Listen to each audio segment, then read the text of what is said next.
Venho conversar com vocês no Face Live hoje sobre transporte coletivo.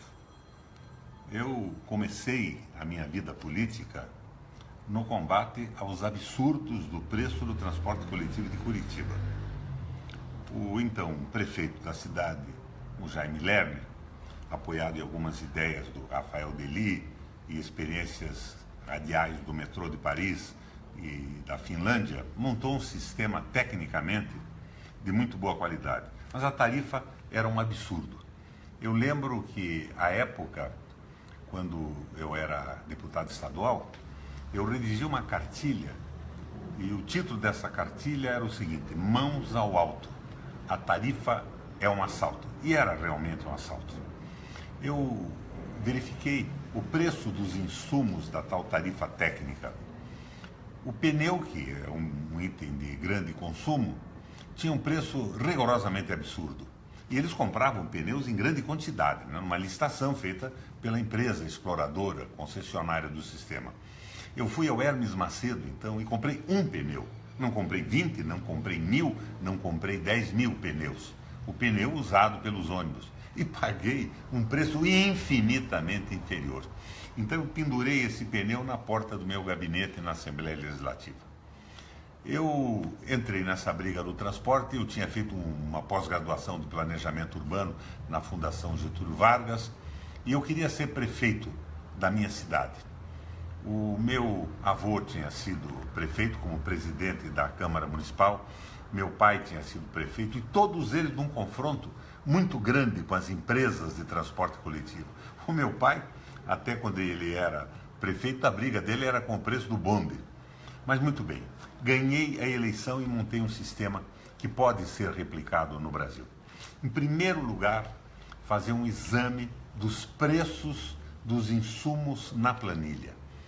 O poder público pode fazer uma licitação de referência para esses preços todos e, a partir daí, o concessionário que está operando o sistema pode comprar onde ele quiser. O que ele não pode é exceder o preço estabelecido por uma concorrência pública de referência feita pelo poder público. Eu criei a frota pública. A prefeitura comprava os ônibus. Isso acabava liminarmente com a história de depreciação do equipamento. Na planilha de Curitiba, hoje contestada pelo Tribunal de Contas, até o imposto de renda dos empresários é pago pela tarifa. É uma verdadeira loucura. A frota pública elimina o problema da depreciação do equipamento e da remuneração do capital que significam os ônibus. Daí eu criei um sistema em que a operação era privada. Eu não recomendaria hoje uma operação pública do sistema de transporte. Em função da realidade que nós vivemos, a pressão da Câmara de Vereadores, empregos falsos, pessoas que ganham sem trabalhar, esse problema todo que a gente conhece no sistema das empresas públicas de transporte no Brasil. Mas a operação privada é uma boa solução. E as empresas passaram a ganhar por quilômetro rodado. Nós fizemos um cálculo com uma boa remuneração, não queremos ver empresário algum quebrado, mas eles, quando ganhavam por quilômetro, eles não podiam aumentar os seus lucros fraudando custos operacionais e custo de insumo. Eles tinham um preço fixo, estabelecido de uma forma racional, aberta e transparente. Então, eles ganhavam em função da eficiência com que operavam o sistema. Frota pública, operação privada. Ônibus públicos, eliminando depreciação de veículos, remuneração de capital. Uma planilha aberta e verificada pelo poder público, pelas universidades, pelas associações de usuários. Com isso, nós reduzimos brutalmente o preço do transporte coletivo. E mais, a minha administração criou a tarifa única do sistema. Era uma moeda que você colocava numa catraca. Então, isso aumentava muito a velocidade de trânsito do sistema.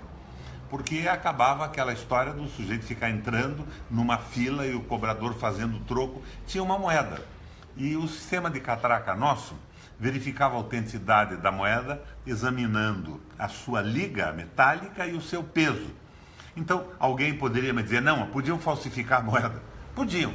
Até hoje poderiam, mas ia custar mais cara a falsificação de uma moeda em uma pequena escala, 1, 2, 100, 1000, do que o custo para o Estado. Ele estaria gastando mais na tarifa do que o preço da tarifa paga com a moeda comprada. Criamos também a linha aldeia. Qual era a ideia? O sistema se sobrecarrega porque todo mundo passa a fazer as suas atividades, as suas compras, o seu trabalho no centro da cidade. O sistema de Curitiba é um sistema radial e os eixões têm os ônibus que são alimentados pela ponta. Então são ônibus alimentadores do sistema. Eu criei um sistema que chamava de Projeto Aldeia. O cidadão, o homem ou a mulher que viesse ao terminal do ônibus de ingresso no sistema das canaletas e resolvesse o seu problema por ali, indo num barbeiro, indo num mercado, indo num comércio do local, que se desenvolvia inclusive em função disso, não pagava a volta. Esse sistema foi o melhor do Brasil e tinha a tarifa mais baixa do país. Como vocês viram, é uma coisa simples. E acabei com aquelas licitações, e vocês sabem como é que funciona isso, né? O concessionário financiando campanhas eleitorais, depois os caras que receberam dinheiro para sua campanha ficam favorecendo e a população é que paga. Esse sistema montado em Curitiba é um sistema que pode ser examinado no Brasil. Hoje, inclusive, a moeda metálica que eu criei pode ser superada. Tem formas mais fáceis, mais modernas de viabilizar o mesmo princípio. Minha gente, com seriedade, acabando com essa história do financiamento de campanha eleitoral por concessionários de transporte coletivo, acabando com o cabidão de emprego numa empresa pública. É patrimônio público, operação privada, transparência total. Foi o melhor sistema de transporte do Brasil. Eu saí da prefeitura, acabaram com isso, acabaram com a frota pública, disseram que eu tinha criado o fundo de reposição através de um decreto municipal que tinha que ser uma lei e nunca mais criaram nada, porque voltou o velho esquema dos concessionários de transporte ganhando absurdos financiarem as campanhas eleitorais. E outra coisa que existe é o seguinte, se em Curitiba eles levantam o preço, eles vão a qualquer outra capital ou cidade grande do Brasil e dizem, não, se Curitiba tem esse preço, o nosso não pode ser mais baixo. Então eles vão conquistando aumentos. O sistema que eu acabei de expor a vocês é um sistema que pode resolver a questão do preço e da qualidade do transporte coletivo no Brasil. O fundo para a compra da frota pública possibilitava que o município de tempos em tempos, 1 ano e meio, 2 anos, renovasse a frota ou uma parte da frota. Mas ele licitava também, e isso dava uma certa segurança para a indústria montadora de carrocerias de ônibus. Elas sabiam que em determinado momento elas iam vender ônibus para o sistema de Curitiba. Imagine isso a nível de Brasil, dezenas, centenas de cidades comprando. Então há uma renovação, uma modernização, uma concorrência das montadoras. É uma coisa extremamente saudável e possível. É uma ideia que deu certo em Curitiba, foi desmanchada depois, porque nós entregamos a prefeitura e as velhas forças políticas dominaram o sistema, os negócios e os contratos. Mas foi uma experiência maravilhosa e eu deixo aqui como sugestão a quem milita contra o absurdo e o roubo das tarifas de transporte coletivo nas principais e nas maiores cidades do Brasil. Um abraço, minha gente.